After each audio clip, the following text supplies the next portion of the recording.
বিষ্ণু ইসলামকে আল্লাহ তাআলা এত মর্যাদা দিয়েছেন, কোরআনের কোথাও অন্য নবীদের মতো আল্লাহ তাআলা বিষ্ণু নবীর নাম ধরে ডাকেন নাই। যখনই ডেকেছেন বলেছেন ইয়া আইয়ুহান নবী, হে সম্মানিত নবী। যখনই অ্যাড্রেস করেছেন বলেছেন ইয়া আইয়ুহার রাসূল, হে সম্মানিত রাসূল। সুবহানাল্লাহ বলেন। 4 জায়গায় বিষ্ণু ইসলামের নাম এসেছে কোরআনে মুহাম্মদ নামে, আর এক জায়গায় আহমদ।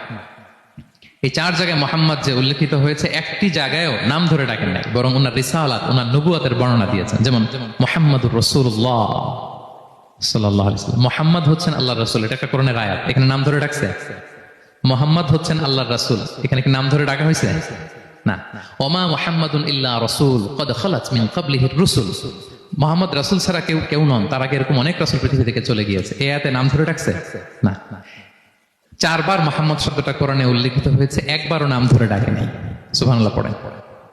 আর একবার উল্লেখিত হয়েছে আহমদ, যেটা ঈসা আলাইহিস সালামের ভাষা, ইয়াতি মিন বাদি ইসমুহু আহমদ, আমার পরে এক নবী আসবে, তার নাম হবে আহমদ।